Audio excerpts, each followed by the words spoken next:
Des femmes comme vous, c'est un balado destiné aux femmes épanouies de 50 ans et plus. Plongez dans l'univers captivant des animatrices Carole et Vicky. Avec des sujets sensibles, touchants, sérieux ou cocasses, explorez avec elles et leurs invités passionnants des thèmes riches et diversifiés dans une ambiance chaleureuse où l'ouverture d'esprit et le plaisir sont au rendez-vous. Des femmes comme vous, un balado propulsé par les Radieuses Magazines.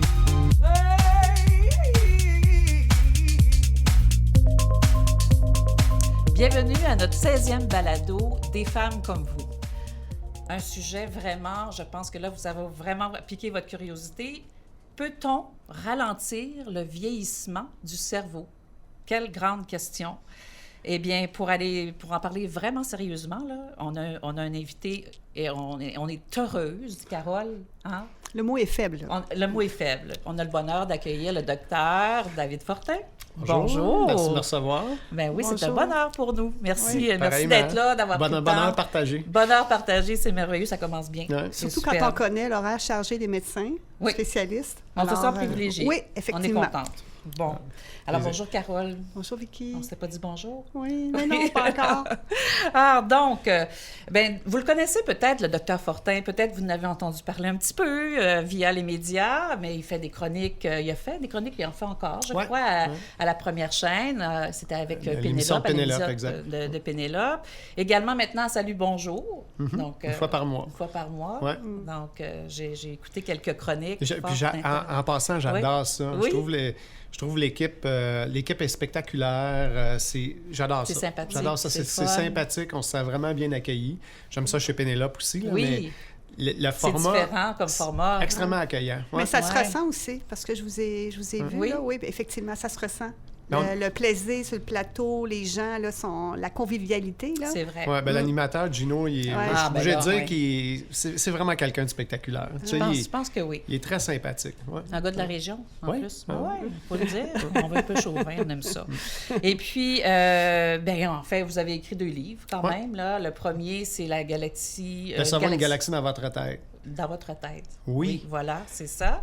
Et ça, c'est le fun. Moi, j'ai lu les 2 livres. J'ai eu le temps de lire ça là, avant Vous qu'on n'avez se pas trouvé le connaisse. premier trop costaud? Oui, Ouais, hein? il est costaud. C'est Il est comme un costaud. cours d'anatomie du Ouais. cerveau. J'ai trouvé ça costaud, mais comme je suis passionnée du corps humain, j'ai pris le temps de le lire. Puis c'est niveau, je dirais, c'est niveau début universitaire. Ça fait que si les gens veulent vraiment en apprendre sur le cerveau, c'est ouais. tout à fait adéquat comme niveau. Il faut juste le lire lentement, là, parce que Oui, les chapitres à sont un petite peu dose. plus costauds. Là, mais... À petite dose. On ne lit pas ça comme un roman, Ouais. mais à petite dose, c'est vraiment fort intéressant. Donc, je le conseille à ceux qui veulent vraiment aller plus loin. Mais votre dernier, qui est en fait celui-ci, Ouais. Les saisons du cerveau, lui, il est plus léger un peu. Oui, il se lit beaucoup plus C'est facilement. plus facile à lire. Et puis, il parle... En fait, c'est plus facile à lire parce que vous faites la corrélation avec les phases de la vie, que vous appelez les saisons. Et d'habitude, il y a 4 saisons. On connaît les saisons. Il y a 4 saisons dans une vie. Mais c'est pas dans une vie. Dans une vie, dans Par la vie, année. Il y a dans la 4 vie, saisons dans une année. dans une année, merci. Dans la vie du docteur Fortin, il y a 8 saisons. Il y en a 8, exact. Il y en a 8. Pourquoi? Ben, il y avait, en fait, quand j'ai écrit ça, il y avait une intention qui était très, très claire de justement ramener la prose plus près des gens pour que ce soit plus facile à lire que le premier, engager les gens. Puis la formule, c'était, je me disais, je voulais raconter des histoires vécues avec des patients, essayer de les déployer sur une espèce de chronologie du début de la carrière vers la fin de la carrière pour montrer que le regard de l'intervenant, qui est moi, finalement, là, le regard du clinicien change avec le temps aussi. Oui. Puis là, lentement, à force de réfléchir à ça, je me suis dit, ben là, il faut que je parle du cerveau. Donc, je vais parler du vieillissement du cerveau, toujours sur la même échelle chronologique.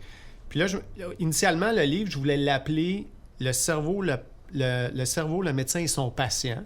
Parce que chaque chapitre est séparé C'est vrai. comme Tout à suit. fait. Hein, cerveau, Ouais. médecin, patient. Ben oui, Carole, Ouais. on en parlait tout à l'heure, Ouais. C'est effectivement. ça. Puis au Ouais. début, c'était les saisons de la vie, le titre que j'avais proposé, mais l'éditrice m'a dit non, tu peux pas aller là, c'est trop cliché. OK. Il y a trop de choses sur le net. Fais une recherche, Ah puis oui, les saisons ben de là, la il vie, y a c'est tout- partout, là. Il y a toutes ces Moi, j'ai dimensions-là beaucoup qu'on- apprécié Oui. le fait, justement, parce que vous vous racontez aussi dans le livre, Un peu, en ouais. parallèle. Là. Ouais. Je trouve ça intéressant, le patient, le médecin, puis ça, je trouve ça c'est Ouais. une bonne idée. Ben, l'idée est en partie venue à la suite d'une demande des étudiants en médecine qui m'ont demandé de leur donner une conférence sur la qualité de vie en médecine. Puis là, je me suis dit, je vais raconter mes succès, mais surtout mes échecs Ben oui. pour essayer de sensibiliser les jeunes à ça, puis leur dire, ben, essayer d'éviter ce type de piège-là. Ça fait que c'est un peu en même temps que je commençais à écrire ce livre-là, puis là, ça s'est tout amalgamé, puis je me suis dit, ah ben voilà, je vais suivre ma chronologie de vie professionnelle, puis à travers ça, je vais raconter le cerveau puis les patients. C'est un peu comme ça que ça s'est Parce imbriqué. qu'effectivement, le cerveau évolue, en tout cas, il se modifie ou s'altère. Je ne sais pas Ouais. trop quel terme utiliser tout au long de la vie. Alors, donc, Oui. c'est ça l'idée aussi de le présenter. Là. Ce qui est peut-être moins bien dit là-dedans, puis que je vais revenir sur le sujet dans un autre livre ultérieurement, mais ce qui est moins bien dit là-dedans, c'est que le cerveau change toute la vie, effectivement, mais le gros du changement se produit dans les premières années de vie. Ah oui? Les premiers OK. 6 ans, puis même, on dit le cerveau atteint sa pleine maturité autour de 25 ans. Ouais. Et après, puis là, on va en parler ensemble Ouais. un peu plus en détail, mais après, il y a des gens qui peuvent dire de manière cynique que c'est un lent déclin, parce qu'on commence lentement à perdre des neurones à partir de 25 ans. Mais il n'y a moi, pas ce que qui ça m- qui se passe dans le Ouais, cerveau. c'est ça. Puis moi, ce qui m'avait rassuré aussi, c'est que les neurones peuvent aussi se régénérer. Ou en tout cas, avoir de nouvelles neurones. On va dire ça comme ça. Oui, mais c'est pas là que ça se passe. Mais c'est OK, ça va être intéressant. ça. Ouais. Ouais, c'est Ouais, vrai. on va voir, on va en reparler. C'est pas là que ça se passe. La cognition, elle va pas venir, elle va pas s'enrichir avec une augmentation dans le nombre de neurones. Et donc ça veut dire qu'il faut que je relise le livre. Non, Non. pas nécessairement. Non. Non, vous allez me répondre. C'est ça, on va régler va ça le ensemble. vu On qu'on n'en a dit ça parle ensemble. pas tout de suite. Ben mais- non, mais c'est parce que là, on va dans Oui, les détails. Mais, tu sais, avant peut-être d'aborder le sujet, juste pour le bénéfice des gens qui nous écoutent, Dr. Fortin, j'ai passé mon paragraphe sur vous, sur OK. la présentation plus officielle du Dr. Fortin, pour que les gens sachent que vous êtes neurochirurgien, neuro-oncologue et professeur titulaire à la faculté de médecine et des sciences de la santé de l'Université de Sherbrooke. Et vous dirigez aussi un laboratoire de recherche sur les tumeurs cérébrales. Exact. Et puis, cette passion-là là, du cerveau, elle est là depuis Longtemps. très longtemps. Moi, j'ai Ouais. lu dans votre livre là, depuis très longtemps. Et ça, je trouve ça fascinant de voir quand une passion nous touche comme ça depuis l'enfance. L'âge de 8 ans. J'ai encore en image le livre. Là. En fait, je suis chez Steinberg. Hein, vous vous rappelez Ah des oui, Steinberg oui, à l'époque? Avec ma Voilà, mère oui. en train de faire l'épicerie. Puis là, il y a une espèce de comptoir avec des livres à vendre. Puis il y a une espèce de livre grand public dédié aux jeunes avec des dessins très présents, peu de texte sur l'anatomie humaine. Puis en page frontispice, une image de tête en semi-transparence avec un cerveau, les yeux, les artères, les veines. Puis évidemment, moi, ce qui attire mon attention, c'est l'image. Hein, c'est rien d'autre. Ben oui, comme enfant. Puis là, j'ai gossé ma mère. J'ai-tu le droit de dire ça dans un balado? oui, Oui. absolument. J'ai gossé ma mère jusqu'au sang pour qu'elle m'achète le livre. Ah oui. Ce qu'elle a fini par faire. Puis ce livre-là, c'est devenu une obsession. Je l'ai tellement feuilleté que Il est usé? aujourd'hui, j'ai 55 ans, puis je me rappelle encore des images du livre, juste pour vous dire. Ah wow, c'est Ouais. fort pareil. Ça vient de là. Donc, ça a été un coup de foudre. Vraiment. Un peu ça. Ouais, Puis ouais. ça se confirme dans toutes sortes de secteurs de votre vie, pas seulement que dans...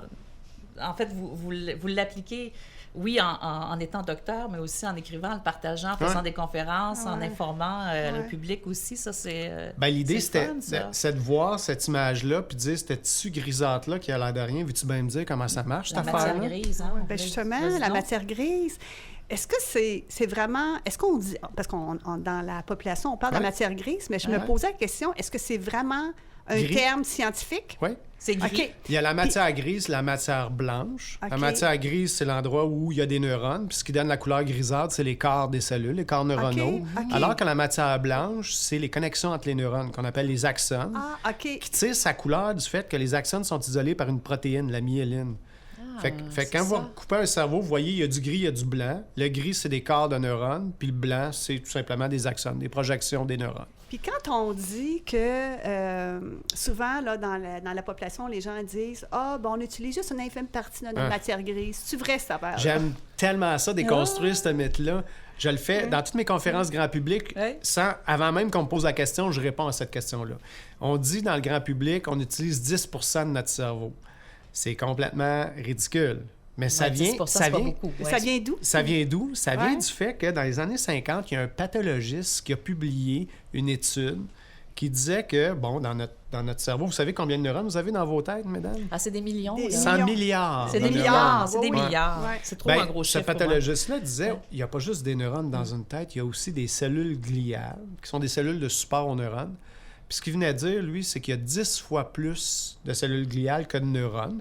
Donc, 90 % de cellules gliales, 10 % de neurones.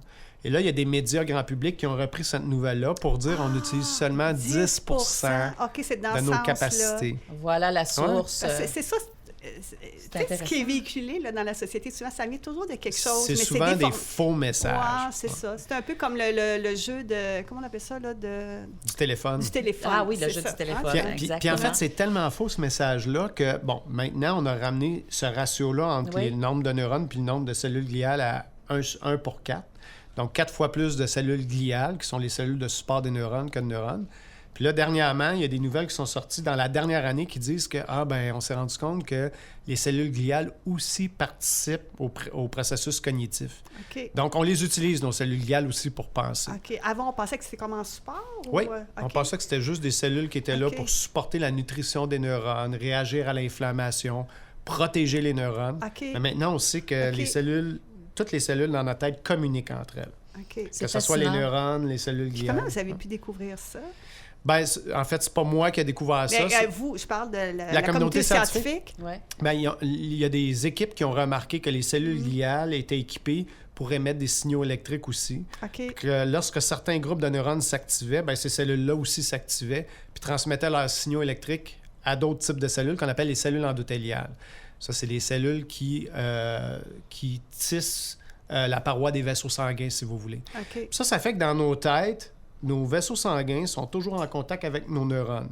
En ce moment, je suis en train de vous parler, mais mes régions du langage sont activées, les neurones travaillent, puis les vaisseaux sanguins qui amènent le sang dans ces régions-là sont dilatés pour amener un peu plus de sang, vu que ces régions-là sont activées. Ils sont plus sollicités. C'est comme ça que ça fonctionne. Le cerveau, il travaille comme ça que ça marche. Par portion, qui est sollicité, tout ça. Puis juste en termes de... C'est pas en termes de kilomètres, le nombre de... Les vaisseaux sanguins dans le cerveau. Oui, c'est ça. On a 650 km de vaisseaux sanguins dans notre tête. C'est comme ça se peut pas que ça rentre dans la tête. Exact. C'est dur à imaginer, mais dites-vous que vous avez 100 milliards de neurones, puis chacun de ces neurones-là a son petit capillaire cérébral. Donc, c'est dur à imaginer, mais c'est vraiment le cas. De même, on parlait de matière grise, matière blanche tantôt. Ben, la matière blanche, qui sont les connexions entre les neurones, vous avez pour plus de 500 000 kilomètres de connexions entre vos neurones. OK? Puis juste pour vous donner une idée, là, une petite statistique grossière. Comme ça sur ma chaise, c'est fascinant. Non, mais moi, je suis là comme c'est une statistique grossière, mais moi, je la trouve hallucinante, cette statistique-là. On a 100 milliards de neurones qui forment en moyenne 10 000 contacts avec les autres neurones, jusqu'à 100 000 contacts. Donc, si vous calculez ça, là, ça fait que vous avez 4 fois 10 à la 15. Ça, c'est 4 suivis de 15 zéros contacts neuronaux dans votre tête. Puis ça, des contacts entre les neurones, c'est comme ça que les neurones, évidemment, vont communiquer entre eux. On a-tu raison d'avoir peur de l'intelligence artificielle? Mais c'est ça que j'allais dire, là. Ça, c'est une bonne question, là, que j'aime ça quand vous répondez à cette question-là. Oui, vraiment. C'est rassurant, en fait. On n'a pas peur de l'intelligence artificielle parce que l'intelligence artificielle est à des années-lumière de pouvoir émuler un cerveau. Tu sais, les 4 fois 10 à la 15 contacts entre les neurones qu'on vient de dire, il n'y a pas juste ça, là. Il n'y a pas juste le nombre. Ils changent tout le temps dans le temps. Parce ce qu'un ordinateur ne peut pas faire. Exact. Un ordinateur, une architecture fixe. Je pense que ça peut peut-être rassurer beaucoup de gens, parce que là, évidemment, on entend de plus en plus parler de l'intelligence artificielle, puis avec l'application, comment on l'appelle déjà? ChatGPT. C'est ça, là. Il y a beaucoup de gens là, qui commencent à être sensibilisés à... Mais il reste que les dangers de l'intelligence artificielle, c'est quand même un sujet intéressant. Oui, il y en a d'autres. Ça demeure. Mais on ne peut pas, parce qu'il faut quand même être prudent là, par rapport à ça. Je pense qu'il y a de la réglementation les dangers demeurent. Tu sais, vous l'utilisez tous les jours, l'intelligence artificielle, quand vous armez votre GPS, entre autres. Mais Absolument. de là à dire que l'intelligence artificielle va devenir consciente, puis que là, la singularité technologique qui veut que l'intelligence artificielle devienne conscience de sa propre existence va arriver, puis là, on nous prédit c'est ça pour plus dans ça, là. 20 ans. Ouais. C'est comme, non, arrêtez, s'il vous plaît. Bon. On est à des années-lumière de comprendre comment le cerveau humain fonctionne. Puis ce que vous disiez aussi, c'est que le cerveau, il n'y a pas un cerveau dans tout l'univers qui est identique. Exact. Pourquoi? À cause de tout ce qu'on vit. Parce que le cerveau est avec le corps, Ouais. avec les émotions, avec ce qu'on vit, avec ce qu'on voit, ce qu'on ressent, les 5 sens. Et les neurones et le cerveau est toujours en mouvement, Tout à fait. en évolution. Deux On peut éléments dire à partir ça? de ce que Ouais. vous venez de dire. Premièrement, un cerveau, il y a 2 déterminantes. La déterminante génétique, qui est différente en partant, puis la déterminante environnementale.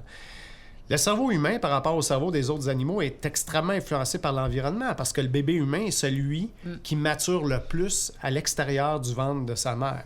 Hein, vrai. un bébé humain que vous laissez dans la nature, il ne va pas pouvoir survivre, alors que la majorité des bébés mammifères vont pouvoir survivre sans le support de leurs parents. C'est que ça, c'est le cerveau fondamental. humain, là, il se développe à une vitesse extrêmement rapide dès qu'il sort du corps de sa mère. Ouais. Mais il demeure tout à fait dépendant, mais à ce moment-là, tout ce qui est environnemental va influencer son développement. Puis à mesure que vous développez des intérêts dans votre vie, là, je ne sais pas moi, la cuisine, la course à pied, les L'art. voitures, l'art, peu importe, bien là, vous recablez votre cerveau en fonction de ces intérêts-là, puis vos intérêts à vous sont différents des miens, sont différents des vôtres. Donc, les cerveaux divergent tout le temps, tout le long de leur vie. Fait qu'il n'y a pas un cerveau qui est câblé de la même manière. Ça, c'est le premier point. Puis le deuxième point, vous l'avez évoqué, notre cerveau est câblé à notre corps. Puis là, l'exemple que je donne aux gens souvent, dans votre cerveau, vous enregistrez des repères en fonction de vos sens qui vous sont uniques. Vous vous levez la nuit, toutes les lumières sont fermées, vous êtes capable de retrouver votre chemin vers votre salle de bain parce que vous avez encodé une carte de votre environnement, mais cette carte-là est entièrement dépendante de votre cerveau, mais de votre corps aussi. Parce que la carte va avoir des indicateurs différents si vous mesurez 4 pieds 10 ou 6 pieds 5.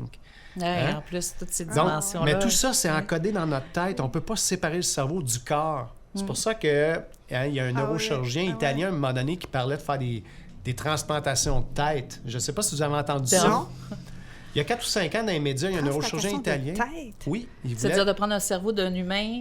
une tête Une complète. Voyons! Prendre ça une fait tête peur. complète. Il Ça fait l'a peur, essayé.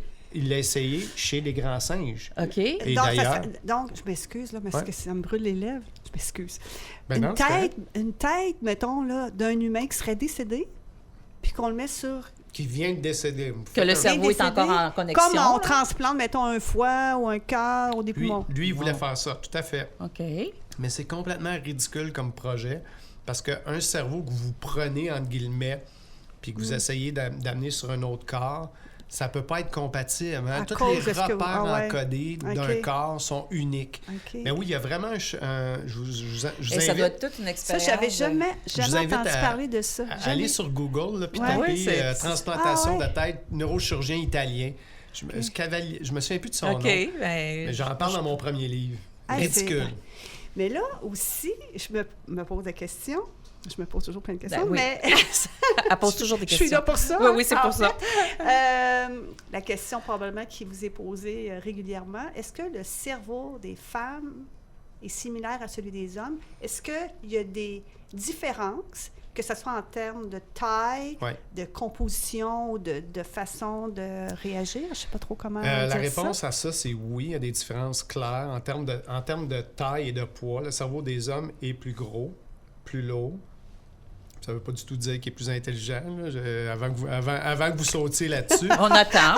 Parce que la preuve, c'est qu'il n'y a absolument aucun lien entre le poids ou la grosseur d'un cerveau et l'intelligence, tel que mesuré par le quotient intellectuel ou n'importe quel autre marqueur. Puis on donne souvent un exemple, j'en parle là-dedans, de fait. On donne souvent un exemple, le cerveau d'Einstein. Qui est qui a plus été petit, hein? prélevé, qui est plus petit que le seuil minimal accepté du point de vue statistique. Il y avait un cerveau très petit, Einstein. OK. Puis on a dans l'histoire de l'humanité répertorié des cerveaux qui étaient extrêmement gros, des cerveaux petits, puis il n'y a vraiment aucun lien avec l'intelligence. L'intelligence ne vient pas du du volume du cerveau, de la grosseur du cerveau, mais de la richesse des réseaux cognitifs. Puis l'autre différence entre le cerveau de l'homme et de la femme, ben, vous la connaissez évidemment, c'est une différence hormonale. Le cerveau de la femme mature avant le cerveau de l'homme, ça c'est clair. Oui. Tu sais, on dit que les C'est jeunes pas juste des ados... impressions, c'est un fait. C'est avéré. Là. Ah On ouais. dit que les ados sont masculins sont plus immatures que les Ouais, filles. Ben, c'est on voit souvent très un clair. décalage de 2-3 ans à l'adolescence. Ah, souvent. puis pas Ouais, loin des de fois 5 10 ans, ans. des fois. Ouais, ouais. C'est Même parce qu'on est adulte, on voit entouré ça. d'hommes ici, alors je voulais être gentil pour C'est pas ça. avoir de punition. à la Ça, fin ça du pourrait faire un balado. sujet là-dessus, tu sais. Je pense que même les- adultes, là, des fois, ils sont pas encore là. Moi, non, parce que je fais un petit peu des Non, blagues. là. En tout cas, je veux pas me lancer Non, là-dedans. non, on va pas là. on on est va pas pas là. là-dedans. Mais le cortex Ouais. préfrontal Ouais. se développe beaucoup plus tardivement chez le garçon que chez la fille. Est-ce qu'on sait pourquoi? On ne sait pas. Ben, c'est hormonal. Il y a Ok, vraiment des c'est influences vraiment hormonales, là, ok. mais pourquoi Ok. exactement, je ne peux pas vous dire. Mais ça, c'est Ok. clair, Ouais. c'est avéré. Mais ça doit être en lien aussi avec la capacité de féconder. La maternité, La exact. maternité, la survie aussi des enfants, parce Ouais. qu'on peut avoir des enfants en bas âge. Ouais. La femme doit s'occuper de ça. Là. Donc, à fait. biologiquement, il me semble que ça ferait du sens. J'aurais été vers ça comme type Ouais, de hein? réponse, tout à fait. Ok. Exactement. Non, ben, je suis L'importance pas pire. pour la mère Ouais. d'avoir la maturité de s'occuper Ouais. de son nouveau-né. Ouais. T'es bonne, t'es bonne. Je suis bonne, d'accord je suis avec votre hypothèse. Est-ce que, donc, il y a une différence au niveau de la taille. Qu'est-ce que j'allais... En fait, ce que j'allais dire, c'est... Y a-t-il d'autres éléments différents? Qu'est-ce qui fait qu'il y en a qui ont des gros cerveaux, il y a une taille grosse ou petite? Ça a-tu rapport à... C'est dépend. proportionnel au corps ou ça n'a rien à voir? Il y a un élément de proportionnalité avec le corps, effectivement, mais comme on l'a dit tantôt, la grosseur du cerveau a Ça a pas strictement d'importance. rien à voir avec les capacités cognitives. Ouais. Puis au niveau structurel, le cerveau de l'homme et le cerveau de la femme, c'est la même chose. OK. Si on prend deux cerveaux, on les coupe, on ne verra pas de différence marquée. OK. Mais on sait qu'au niveau des réseaux cognitifs, au niveau de la fonctionnalité, quand on est capable de la mesurer, parce que ça, c'est Ça tout doit un pas être sujet, évident, là, ouais. mais il y a des différences. Mhm. Tu sais, j'ai fait, il n'y a pas longtemps, j'ai fait une émission à Télé-Québec sur la différence du cerveau entre l'homme et la femme au moment de devenir parent, la maternité oui, et de la ok. paternité. Puis il y a clairement des réseaux cognitifs qui sont beaucoup plus éveillés chez la maman que chez le papa. Mhm. Puis ça, ben, c'est clairement Ouais. hormonal. Ah oui.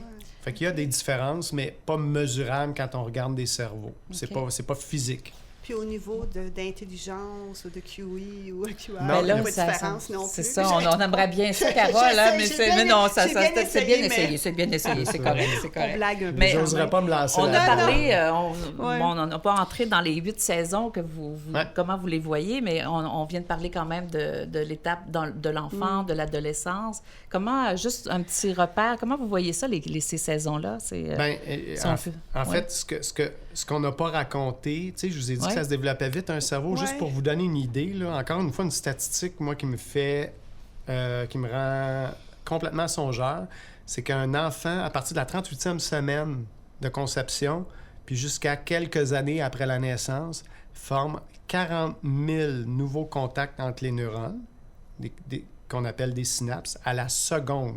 À la seconde. Pouvez-vous imaginer ça, là? 40 C'est 000 comme- nouveaux c'est contacts, tellement des 40 000 chiffres connexions entre les astronomiques. neurones à la seconde dans OK. une tête, OK. de la 38e semaine de conception jusqu'à à peu près 2 ans. Fait que ça c'est pour montrer qu'il y a une connexion accélérée. Puis en fait, ce qui est intéressant, c'est qu'on en fait trop de connexions. Puis quand on arrive à l'âge de l'adolescence, là, on a fait 2 fois trop de connexions entre nos neurones. Puis là, la question, c'est pourquoi on fait ça?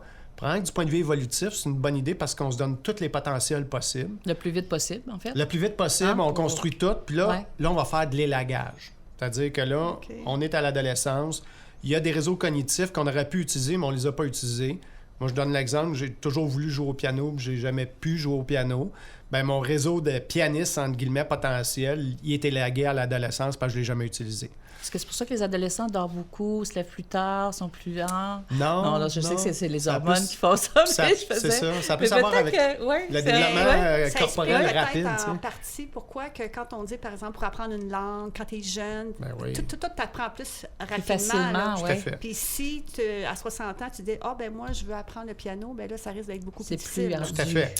Les enfants, c'est des éponges. Ils ont en redondance plein de neurones qui peuvent faire toutes sortes de connexions. OK. OK. On dépasse l'adolescence, on arrive au début de la jeune vingtaine, puis là, on a fait de l'élagage synaptique, on a moins de neurones, moins de possibilités. On a toujours la capacité d'apprendre. Toute notre vie, on la garde, cette capacité-là. Ça, c'est la bonne nouvelle. Oui, Faut Mais retenir c'est ça. moins rapide. c'est moins rapide, C'est ça. puis on a moins... En fait, quand on perd des connexions entre les neurones, on perd ce qu'on appelle de la flexibilité mentale. On perd la capacité à développer de nouvelles aptitudes. OK. Mais il y a des études très claires qui montrent que même chez les octogénaires, la capacité de faire des connexions entre les neurones est préservée. OK. La capacité d'aller chercher des nouveaux acquis, des nouveaux apprentissages demeure préservée. OK. Puis évidemment, plus on va garder nos cerveaux en activité, plus on va garder cette flexibilité mentale-là. OK. Ouais, ça, c'est vraiment important. C'est pour tu ça sais, qu'on dit aux gens, aux personnes d'un certain âge, faites des mots croisés, faites ci, faites ça, toujours... ben, c'est encourageant aussi. Oui. là, C'est mais, c'est très encourageant, tu sais, quand on parle de vieillissement, le cerveau, qu'est-ce qu'on peut faire pour le ralentir? On veut le ralentir. Parce qu'il y a des gens qui vieillissent plus vite. Il y a des facteurs, tu sais, Tout à fait. qui font que... Est-ce que des maladies Oui. physiques, par Oui. exemple, là, Ouais, peuvent ouais. affecter le... Ben, en fait, la santé physique, tantôt on parlait du fait que le cerveau, il est dans votre corps, il est unique Ouais. à votre corps. La santé de votre corps a un impact direct sur votre santé cérébrale. Puis on l'a dit tantôt, pourquoi? Parce qu'on a tout plein de vaisseaux sanguins dans nos têtes. Hein, on a 650 km de vaisseaux sanguins dans nos têtes. La santé vasculaire de notre corps va avoir un impact direct sur la santé vasculaire de notre cerveau. OK. Puis ça, c'est la première déterminante importante pour avoir une bonne santé cérébrale, avoir des beaux vaisseaux. Ça fait que si on développe rapidement de l'athérosclérose, si on a le diabète, l'hypertension, bien ça va avoir des impacts sur notre santé cérébrale. OK. Donc, tu sais, l'adage qui veut un esprit sain C'est dans un corps sain, sain. bien, c'est tellement vrai. OK. C'est ça. OK. Puis c'est quoi? Ben là, depuis le début, on voit bien là, que le vieillissement, tantôt, vous avez mentionné au début du balado que à partir de 25 ans, là, si j'ai bien Oui. entendu, il commence à avoir un certain déclin. Donc, mais c'est quoi les premiers signes qui sont vraiment significatifs ou qui sont palpables ou reconnaissables, là, qu'on dit « Ah, bon, c'est rare qu'on dise Oui. « Oh, mon cerveau est en train de vieillir », mais qu'on sent là, quand même qu'on perd des... Je voudrais pas que les gens qui écoutent votre balado pensent qu'à partir de 25 ans, nos Oui. capacités cognitives déclinent. OK. Ce qui décline, c'est simplement le nombre de neurones. Ah, OK. Puis ça veut pas nécessairement dire grand-chose, parce qu'oubliez pas qu'on a fait 2 fois plus de connexions avec nos neurones quand on arrive au début de la jeune adolescence, puis qu'on va en éliminer la moitié. Puis je pense qu'on peut dire tout le monde que quand on a 30 ans, on a pas mal plus d'acquis cognitifs qu'on avait Ouais. quand on avait 10 ans. Ouais. Ça fait que, tu sais, le nombre comme tel, il n'y a pas que ça. En fait, c'est même pas la déterminante la plus importante. C'est l'importance de nos grands réseaux cognitifs. Puis ça, tout le long de notre vie, on peut les consolider, ces réseaux cognitifs-là. Le truc étant, comme vous l'avez dit, de garder le cerveau engagé. Tu sais, vous avez parlé de mots cachés, mots croisés, sudoku. Ouais. Mais tu sais, c'est vraiment... lecture. On fait des blagues souvent, là, mais à partir de 40, quelques années, on le voit beaucoup là, quand on est ensemble, là, les femmes ou les hommes. Parce que je pense que les hommes aussi font ça. Le jeu de mémoire que j'appelle, là. Tu sais, le film là, qu'on Ouais, écoute, ouais. puis l'acteur, comment il s'appelle, puis Tu sais, le... ouais, Oui, c'est- mais là, Ouais. moi, Écoute, je... des fois, tu sais, avec l'Alzheimer puis les maladies Oh. d'ordre neurocognitif, Ouais.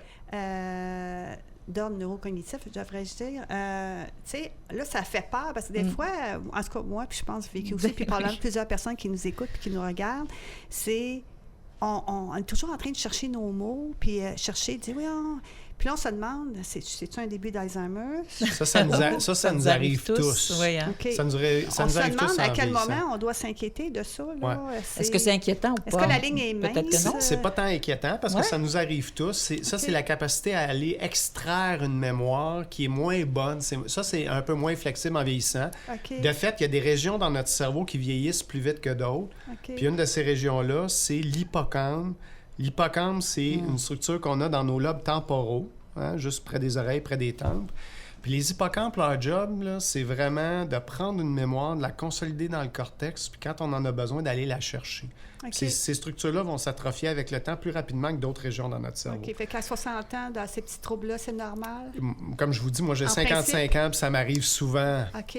OK. Donc oui, je pense que c'est tout à fait normal. Puis tu sais, OK. même dès l'âge de 40 ans, c'est Oui, normal. je pense OK. que ça arrive plus tôt même. Là Ouais. où ça devient inquiétant, c'est lorsque dans notre environnement, on commence à avoir des difficultés fonctionnelles.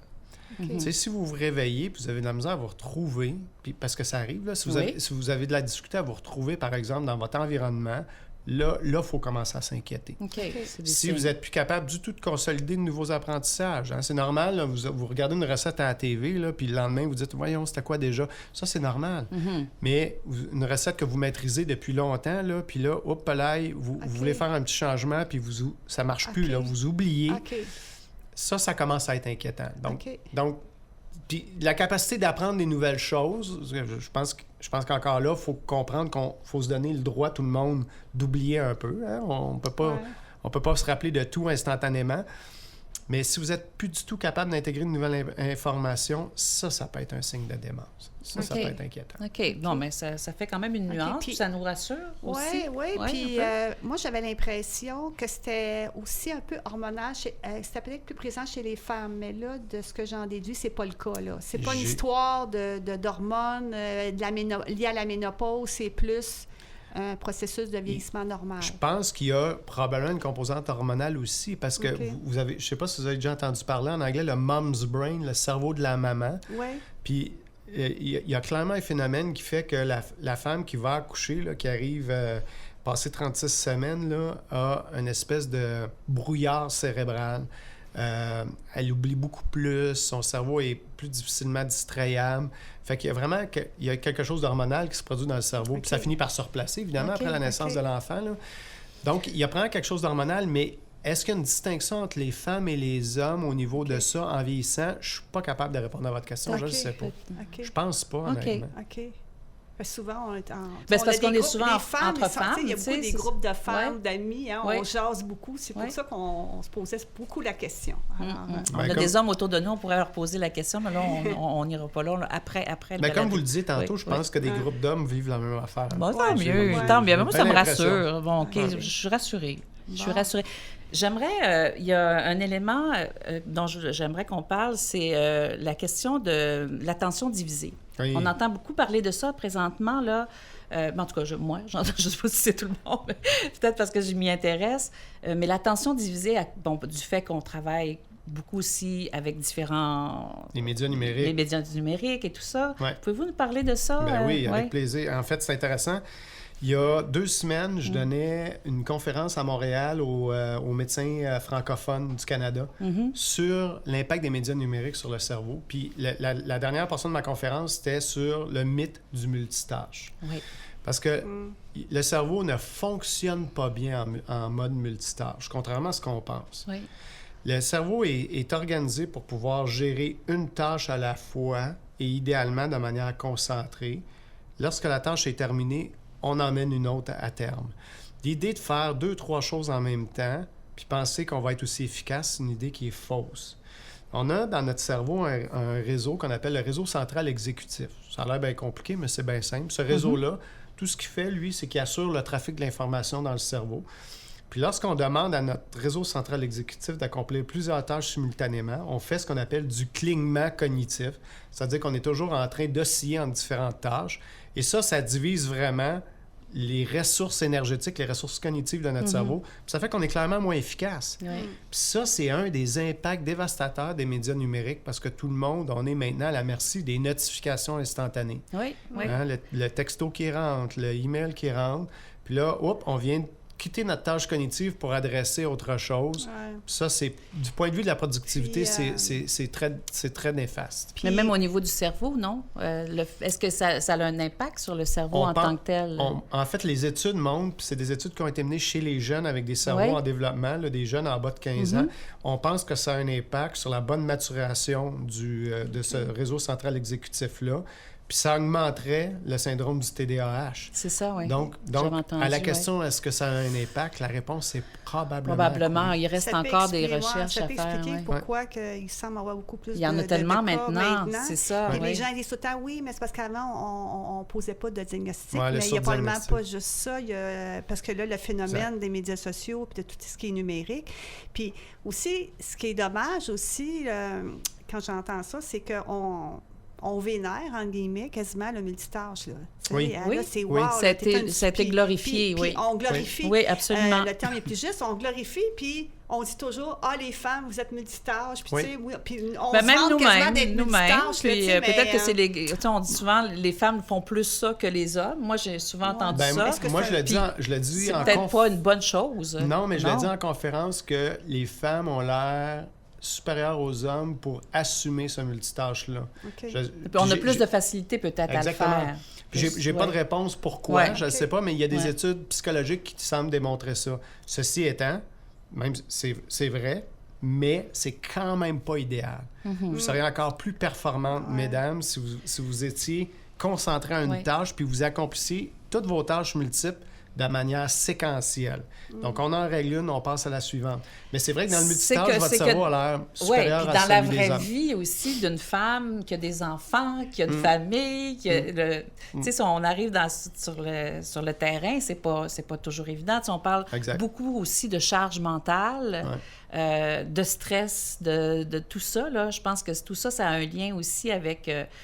donc, le plus possible d'éviter, ou en tout cas d'éliminer certaines notifications. Déjà, avec les appareils, si on peut le faire. Moi, je le fais un peu au travail parce que je travaille devant un ordinateur toute la journée. Et je suis avec des courriels, avec des notifications de plusieurs canaux. Donc, il faut, à quelque part, se donner une façon de travailler pour éviter le plus possible cette Ça, idéalement. interaction. Puis l'autre chose qui est super importante, puis ça, c'est vrai surtout pour les jeunes, mais y compris pour les gens un peu plus âgés qui utilisent les médias numériques. Là. Moi, j'aime beaucoup ça, les tablettes. Puis les... Oui, bien moi aussi. Mais il faut mettre ça de côté, puis se laisser vagabonder intellectuellement une fois de temps en temps. Puis ça, c'est clairement démontré. On a un réseau dans notre cerveau qu'on appelle le réseau de mode de défaut, qui est un réseau qui s'active lorsqu'on ne fait rien. Oui. C'est-à-dire, on n'est pas en compétition, on est tout simplement en train de réfléchir à nos vacances, réfléchir à notre vie. Là, on active notre réseau de mode de défaut. Puis ça aussi, l'activation de ce réseau-là est très importante. Et le manque d'activation de ce réseau-là est aussi associé à l'émergence de TDAH. Donc, le média numérique, de par son multitâche, de par son omniprésence, nous empêche d'utiliser ces deux grands réseaux cognitifs-là. Puis est-ce que aussi ça fait en sorte d'accélérer le processus de vieillissement du cerveau? Est-ce que ça va jusque-là? Pas que je sache. OK. Pas rien qui est démontré à ce niveau-là. OK. Puis, tu sais, c'est intéressant parce que chez les personnes plus âgées, parce qu'on vient de parler des effets néfastes des médias numériques, mais il y a certains effets bénéfiques. OK. Et un de ces effets bénéfiques-là est démontré chez les gens plus âgés, chez nos octogénaires, à qui on veut proposer des stratégies pour stimuler leur mémoire, la recherche Internet. Puis là, qu'est-ce qui rentre dans la rubrique recherche Internet? Ben, vous trouvez une destination voyage, vous voulez une recette, vous allez faire du Google. Le fait de faire des recherches comme ça, c'est associé à une diminution du déclin cognitif. Ça, il y a plein d'études en neuropsychologie qui démontrent ça. OK. Donc, il n'y a pas que du mal. Oui, c'est ça. Je pense que c'est important OK. de le mentionner parce qu'effectivement, Ben, ça peut nous amener à développer utilisé à outrance Ouais. ou c'est comme Exact. trop, c'est comme pas assez, là, un peu, là, si je simplifie ça un peu, là. Mais, Mais c'est peut-être Ben- de l'utiliser aussi, comme on disait, avec des moments précis. Ben, il y a ça, C'est mais ça. l'autre chose, c'est que quand on parle des écrans, on va dire, là, Ouais. ben oui, un enfant a un écran dans les mains, ou un adulte a un écran dans les mains. Un écran, ça ne veut pas dire grand-chose. Hein? Ça dépend qu'est-ce qu'on C'est fait quoi? avec notre écran. Si on est sur Internet, qui est quand même, il faut le dire, là, qui peut être Ouais, c'est une source. une magnifique banque Absolument. d'informations, Ben là. oui. On a l'humanité au bout des doigts.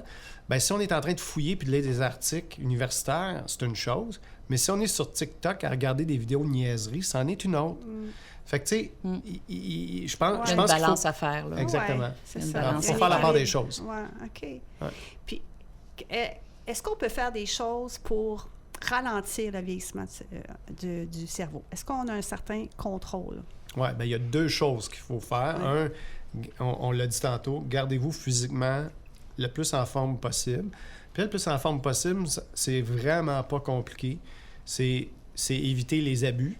C'est essayer d'avoir une alimentation équilibrée, puis c'est faire un minimum d'exercice. Puis un minimum d'exercice, ça non plus, c'est pas compliqué. Pas besoin de prendre un abonnement au gym. Aller marcher 20 minutes par jour. Juste ça va être un excellent début. Ça, c'est la première chose. Puis la pour deuxième chose, l'oxygénation, ça? Ou c'est pour le sang, puis tout ça? Ou c'est pour contribuer à garder votre corps en bonne condition. OK. C'est pour votre santé vasculaire. OK, c'est ça. Ça, c'est la première chose. Puis la deuxième chose, gardez votre cerveau engagé. Puis ça a l'air compliqué encore, mais c'est tout simple. Occupez-le avec ce qui vous intéresse, mais occupez-le, votre cerveau. Mettons que vous n'aimez pas lire, parce que l'activité la plus importante, puis ça, là, je ne veux pas prêcher pour ma paroisse, tu sais, mais moi, j'adore lire. L'activité la plus importante, c'est la lecture. Pourquoi? Parce que ça met en charge, quand on fait des études sur la fonctionnalité du cerveau, ça met en charge à peu près toutes les régions cérébrales. OK. Hein, de la vision au langage, à l'encodage de la mémoire, on va visualiser des choses. Donc, il y a ça. Puis quand vous lisez un livre papier, parce qu'il y a une différence entre lire un livre papier et lire un livre sur une tablette. Ouais. Quand vous lisez un livre papier, vous touchez au papier, vous sentez le papier. Ça aide à mémoriser ce que vous lisez. Ah, c'est intéressant. Pourquoi? Parce que du point de vue évolutif, il y a plusieurs composantes sensitives au stimulus. OK. Puis ça, c'est clairement démontré. Un livre papier, on retient mieux que si on lit sur un livre électronique. OK. Moi, je trouve ça décevant. J'aime bien ça lire sur une tablette. Ouais. Mais un livre papier, c'est mieux. Mais lire Moi, je préfère. Moi, Moi, je préfère le papier. Ouais. Ça me décolle aussi de l'écran. Exact. Tu sais, quand on est devant un écran toute la journée, Moins de le fatigue. téléphone, l'iPad, puis Ouais. le soir ou les moments que je me donne pour lire, c'est pour ça qu'il y a plein de livres partout chez moi. On était de la vieille école. Ouais. Puis mettons que vous n'aimez pas lire. Moi, des fois, je parle à mes patients. Ben puis oui, ils il y me en a disent, qui n'aiment pas ça. Moi, j'haïs ça, la lecture. Ouais. OK, mais il n'y en a pas de problème. Il y a plein d'autres choses. Vous l'avez dit tantôt, mots cachés, mots croisés, sudoku. oui. Puis l'autre affaire, vous haïssez tout ça, ces affaires-là. OK, vous aimez regarder la TV, mais regardez des séries dont le narratif se poursuit d'un épisode à l'autre pour garder votre mémoire engagée. OK. OK. Ah ben, Pas tel pensé. personnage, la semaine passée, là, il a fait telle affaire. OK. Puis là, vous êtes obligé de réactiver votre mémoire, aller puiser dans votre mémoire pour voir où est-ce que vous en étiez lors de l'épisode précédent. Là, c'est sûr que si vous les enfilez toutes dans la même soirée, ça compte pas, mon Maintenant, affaire. on peut tricher maintenant. OK. Oui, le fait de l'écouter une fois par semaine, ou Exact. c'est sûr, si on l'écoute rapproché, c'est un exercice peut-être Ben, un tu sais, peu moins optimal, mais Tu sais, quand même. je pense là. aux gens qui sont Oui. très manuels, là, qui vont Oui. faire du jardinage, ou là, il faut que tu ailles chercher, par exemple, des informations précises, ou les messieurs qui vont faire de la mécanique. Oui. Il y a moyen de garder son cerveau engagé en faisant des activités manuelles aussi. C'est ça, là. j'allais dire, Oui, des vraiment. activités, en autant que tu te fasses travailler ou que ça Ouais. demande une certaine concentration ou de... Développer des aptitudes Ouais, c'est ça. aussi. Puis à oui. aller chercher. On dirait que le fait d'aller chercher, d'aller creuser un problème, c'est ça qui est utile pour garder notre cerveau engagé. OK. Tu sais, je parlais de faire de la recherche sur Internet chez les personnes âgées tantôt, mais la recherche, que ce soit Internet ou autre, c'est ça qui engage le cerveau. C'est bon, c'est payant cognitivement. Ouais, puis ça peut être relié à une activité. Hein. Des fois, on dit on n'aime pas la lecture, mais si on fait du jardinage, on veut aller chercher des noms, on veut aller chercher des informations. Il y en a qui font beaucoup de généalogie aussi. Exact. Ça, c'est intéressant parce que là, tu vas fouiller. Donc, l'Internet peut vraiment aider encore là aujourd'hui. La résolution de problèmes. La résolution de Ah ouais, ça, problèmes, c'est- oui. Puis est-ce que si on prend des médicaments, par exemple, que tu sais, il y a, en vieillissant, il y a beaucoup de gens là, qui Bien développent sûr. ça, puis qui prennent des médicaments à vie, est-ce que ça peut avoir un impact sur le cerveau? Bien, je vous donne un exemple. Vous faites l'hypertension, vous prenez des médicaments antihypertenseurs.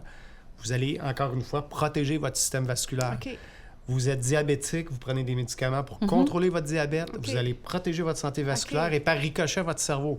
OK. Donc, oui. ils nuisent pas, ils aident dans Ben, le fond. je vous dirais la grande majorité. OK. La grande OK. majorité. Maintenant, OK. si vous prenez des médicaments psychotropes, Comme, par exemple, ben, vous êtes stressé, vous prenez, Pour mettons, des dormir, activants. mettons, ou des... Ah, OK. ou des vous êtes- antidépresseurs? des antidépresseurs OK. ou des choses OK. comme ça. Là, ces médicaments-là, ils vont jouer sur les neurotransmetteurs dans le cerveau. OK. Puis ils vont produire un impact sur les neurotransmetteurs. OK. La plupart de ces impacts-là, si les médicaments sont prescrits à bon escient, vont être bénéfiques pour vous. Mais des fois, ça peut être nocif. OK. Puis là, je prends justement la classe de médicaments que je mentionnais, des activants. Ça, c'est une classe de médicaments qu'on appelle des benzodiazépines. C'est des anxiolytiques pour enlever le stress. Bien, ces médicaments-là vont stimuler certains neurotransmetteurs dans le cerveau qui sont inhibiteurs. Fait que si on en prend trop à un moment donné, ça va avoir un effet, ça va ralentir notre fonctionnement cérébral. OK. Les gens qui sont épileptiques, on va leur donner des médicaments pour Ouais. lutter contre l'épilepsie. Ouais. ces médicaments-là aussi vont avoir des Ça peut atteintes... affecter. Oui, ça va donner des atteintes cognitives parce que ça ralentit la conduction neuronale. OK. Donc, il y a des médicaments néfastes, Ouais. puis il y en a d'autres. Puis en même temps, c'est délicat parce que, tu sais, ces gens-là ont aussi besoin de cette médication-là pour bien vivre, pour bien se porter. Donc, mais en même temps, on peut comprendre que ça a un impact quand même. Traitons la condition d'abord, Oui, parce que, c'est disons, ça. je prends un épileptique qui Ben convulserait sans avoir de contrôle. Ça, à long terme, ça va c'est avoir beaucoup plus de détriment pour le cerveau que si c'est comprends, si oui. c'est traité. tu C'est sais. arrivé, moi, dans ma famille. Oui. C'était un bébé. Ça a pris des mois avant qu'il décèle quand elle faisait des crises d'épilepsie. Ah oui, hein. Puis Ça elle a eu était- une opération dans ah le oui. cerveau. Elle avait 11 mois. Ah oui, Ils ont hein. enlevé une jeune, partie ouais, du c'est cerveau. jeune, ça. Puis évidemment, il y a eu des impacts. Des séquelles. Oui, des séquelles, oui. Eh mon Dieu, qu'on pourrait tellement parler longtemps. Puis là, je vois le temps qui passe. On est déjà rendu à la fin. Oh, j'avais une dernière question. Vas-y, allons-y. Qui n'était pas Allons-y. prévu, mais Vas-y. peut-être que c'était implicite, On, mais quand on même. va rallonger, on fera sauter des annonces. Ah oui, oui. Bon, On contrôle le temps. C'est bon. Mais c'est ça, je suis curieuse de nature. Mais toutes ces les découvertes qui sont faites, et évidemment, c'est sur des animaux qu'on vérifie ça. Comment vous... Ça débute. Toutes ces études-là, comment vous pouvez Ben, découvrir? Là, Je parle dans mon laboratoire, ouais. disons, là, on cherche OK. des nouveaux médicaments contre les tumeurs cérébrales. Donc, on OK. débute d'abord dans des pétris cellulaires. On met des cellules tumorales en culture, puis on fait les OK. travaux là-dessus. OK. Après ça, on s'en va dans les modèles animaux. OK. Puis là, évidemment, les modèles animaux privilégiés, pour leur facilité, c'est soit des souris ou des rats. Ça reste ça aussi. Puis oui. une fois qu'on a une preuve de principe dans ces animaux-là, c'est possible de passer directement aux études cliniques OK. ou, dans certains cas, aller à des animaux, des mammifères plus évolués, OK. comme des Ouais, singes, par ouais, exemple. là. ouais, OK. Ouais. Fait OK. que il y a plusieurs étapes à suivre, mais moi, je vous dirais que souvent, du mammifère, on va sauter aux études chez l'être humain. Là. Ah, OK. Ouais. OK. Fait que c'est un peu Donc, comme ça. en C'était ma petite conclusion, question là, bonus oui, pour oui, moi. c'est On n'a même correct. pas parlé des 8 saisons. Mais non, Hey! mais on les a presque faites. On les a presque faites. Mais on comprend là, que, dans le fond, il y a l'âge adulte, puis évidemment, toute la question du vieillissement à partir de... On ne sait pas quel âge. Ben, Là, c'est... Disons qu'on Ouais, parle juste ouais, du ouais. vieillissement du cerveau. Là, moi, je vous le dirais, moi, je le séparerais en 3 grandes phases. Oui. Un, la formation du cerveau qui mature à 25 ans. De 25 ans à 40-45, on consolide nos grands réseaux cognitifs. Puis après ça, à partir de 40 ans, 50 ans, là, il faut garder nos acquis. Puis là, il faut garder notre cerveau engagé pour conserver nos acquis parce qu'on va perdre un peu de flexibilité mentale. La nature Ouais. suit son cours, on perd un petit peu de neurones, mais on peut garder nos grands réseaux cognitifs jusqu'à très tard dans notre vie. Oui. Si on est épargné par la maladie, évidemment. Oui, là, on ne peut pas parler de ça. Là, Si on prend soin de oui. soi. Exact. En tout cas, Donc, les clés dont on a parlé pour garder notre cerveau en santé, ça répond à la question, est-ce qu'on peut ralentir le vieillissement du cerveau? C'est Ouais. vraiment avec les éléments de santé et de continuer à être actif au niveau Exact. mémoire et résolution de problèmes. Exact. C'est ça, Exact. j'ai bien compris? Oui, tout à fait. Good! Lisez. Hey, on va lisez pas tout ce finir qui vous là-dessus. tu vas avoir intéresse. une étoile, toi aussi. Phew, je vais avoir une étoile. oui, non, mais c'est un Ouais. sujet qui est fascinant. Puis, Oui, effectivement. Puis oui. vous le rendez bien. C'est vraiment... Oui. Ah, ben merci. Oui, Oui. vraiment. Oui. J'aime bien ça. Ouais, un bon ça- vulgarisateur, Ouais, ouais, tout à fait. C'est vraiment... je Hein? vais rester très, très, très longtemps Je te encore, l'avais mais dit. là, je me fais regarder Je l'avais les gros dit. yeux, alors c'est encore Il faut dire, plus. il faut dire Ouais. une conclusion, là. Oui, oui, absolument. Tu y vas, je suis rendue Carole? là, ouais. Je te laisse aller. Un grand merci, Oui, merci. Dr. Fortin. Plaisir. Hein? Vraiment. Ben, c'est sûr que c'est court pour parler d'un sujet si vaste, mais je pense qu'on a démystifié quand un petit même, peu on a des pu, choses. oui. Et puis, qui sait, peut-être qu'on aura l'occasion là, de refaire un balado ensemble. Plaisir. Puis, en conclusion, on invite les gens qui nous écoutent ou les gens qui nous regardent à la télé. Si vous avez des commentaires ou des suggestions, n'hésitez pas. Vous pouvez nous écrire à info@desfemmescomvous.ca. Puis, comme à l'habitude, hein, nous tenons à remercier Martin Dubé, notre technicien de son, les Radioistes Magazine, ainsi que l'équipe de Nous.tv pour leur précieuse collaboration pour la conception et la diffusion de nos balados. Et merci à vous, à la maison qui nous regardez et aux gens qui nous écoutent via nos différentes plateformes. Puis, on vous dit À la à la prochaine! prochaine!